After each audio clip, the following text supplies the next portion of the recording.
আসসালামু আলাইকুম। আরোগ্য হোমিও হল রাজশাহীতে আপনাদের স্বাগতম। আজ আমি আপনাদের সামনে ডাক্তার মোহাম্মদ হাফিজ রহমান পান্না র্যাক্স 14 ওষুধ নিয়ে কিছু আলোচনা করব। র্যাক্স 14 এটি একটি পাকিস্তানি হোমিওপ্যাথিক কম্বিনেশন ওষুধ। র্যাক্স 14 মূলত স্নায়ু দুর্বলতার ক্ষেত্রে অত্যন্ত কার্যকরী একটি ওষুধ। স্নায়ু দুর্বলতা বা পেরিফেরাল নিউরোপ্যাথি হল স্নায়ুতন্ত্রের একটি সমস্যা। এটি ঘটে যখন স্নায়ু কোষ নিউরন ক্ষতিগ্রস্ত হয়ে যায়। এতে নিউরনের মধ্যে যোগাযোগের ব্যাঘাত ঘটে।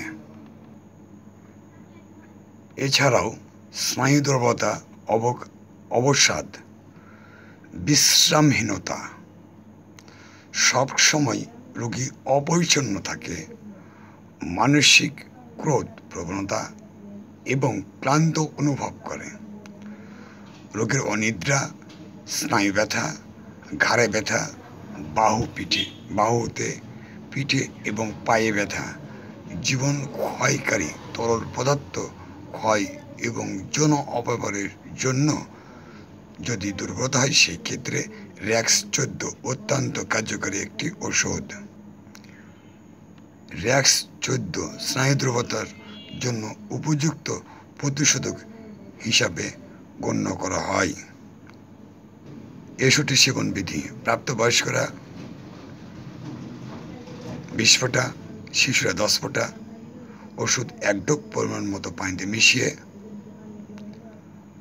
দিনের মধ্যে 3 বার, সকালে, দুপুরে ও রাত্রে, অথবা একজন রেজিস্টার্ড হোমিওপ্যাথিক চিকিৎসকের সঙ্গে পরামর্শে ওষুধ সেবন করুন। র্যাক্স 14 ওষুধ সেবনে কোনো পার্শ্ব প্রতিক্রিয়া নেই। ওষুধটি সুগন্ধ দুর্গন্ধ থেকে দূরে, শিশুদের নাগালে বাইরে শীতল ও শুষ্ক স্থানে রাখবেন। আমার একটা ওয়েবসাইট আছে, আবার লগ ইন করে আরও বিস্তারিত জানতে পারেন।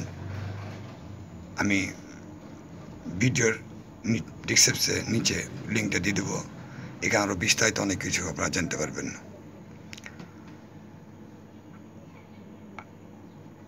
আজকে আলোচনা এখানে শেষ করছি। আগামীতে অন্য কোনো ওষুধ নিয়ে আলোচনা হবে। সবাই ভালো থাকবেন। আসসালামু আলাইকুম।